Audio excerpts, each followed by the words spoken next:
ladies and gentlemen, Melissa Rea. All right. Thank you all for staying. Why do we read? Fiction, because I write fiction. I read to escape.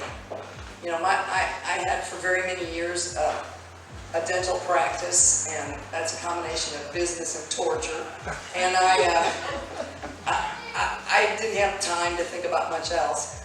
But eventually, I needed to escape my days.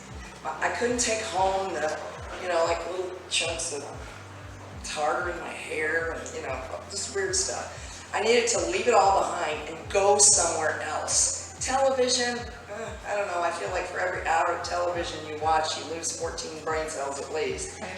And so, I thought I read voraciously always. Then I thought, but also being a dentist kind of attracts control freaks to the profession, because it's a very control necessary profession. You can't mess up.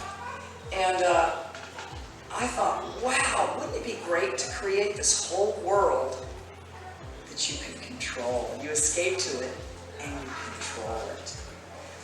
Little did I know that you create these characters and they take you by the hand and lead you down a road you didn't plan to go on. Like Stephen King once said about the novel Misery and the movie Misery.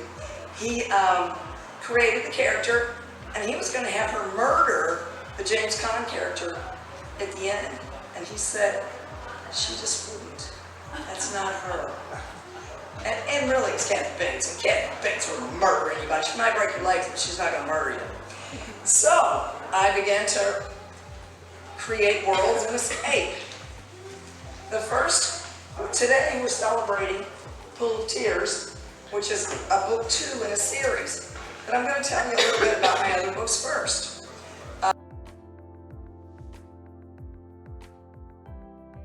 novel that I wrote called Maestro, and it was told by a young musician from the gallows. I wrote it first, and it was pretty bad. It was too short, and it was kind of bad, so I put it away.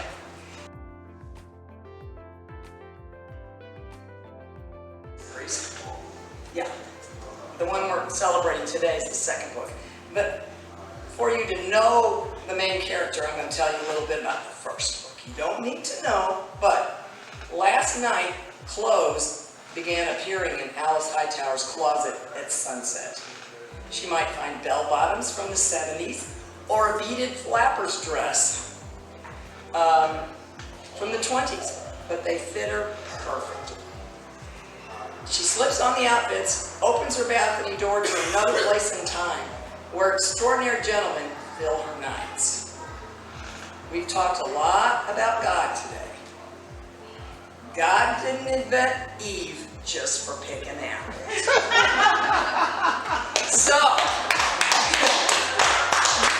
if you don't like sex, this is not the book for you. But I'm just saying. CEO of a medical device company about to unveil a revolutionary heart bypass product, Alice escapes her challenging days to the adventures beyond her balcony door.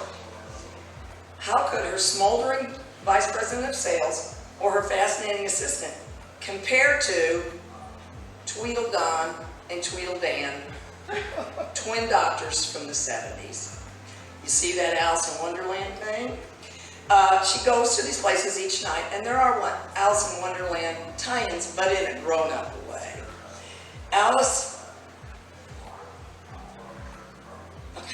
At 49, Alice is not your average romance heroine. At 49, after 2 divorces, relating to her male co-workers is entirely too complicated. When industrial espionage threatens her company, Alice has to save her position that defines her, that of a female CEO, discover the truth of her fantastic travels, because is she just crazy or is she going these places, and decide if real men in her life might be more satisfying than those she enjoys in her fantasies. So that's quite a dilemma.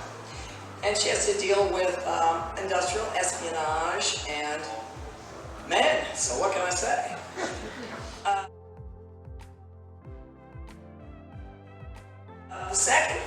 continuation of that story, and I'm going to read you the back of it. The clothes that appear each evening in Alice Hightower's closet take her to fantastic places in time. We're in International Space Station. Alice discovers her brilliant head researcher is caught up in a dangerous international crime.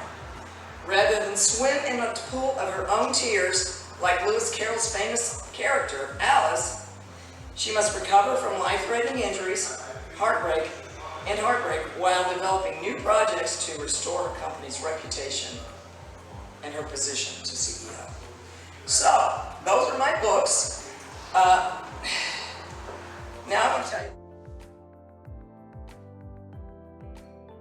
I personally say fiction, because fiction is just made up stuff. And you don't have to label yourself, you don't have to pigeonhole your stuff. I tried to make up a genre and that didn't work. I said I write women's fiction. And they're like, well, that's usually cookbooks and stuff. So that didn't work. Then I tried escapist fiction. It's basic. It's kind of is romance, and when I enter the romance category, I usually win awards because it's so different. They're pleased by differences. But I resist labels of genre. I think that's putting you in a comfortable place because, and then you have to conform to the conventions of that genre. So I always have a happy ending, and that's always required in, you know, even when you're standing on the gallows, there can be a happy ending. Thank you.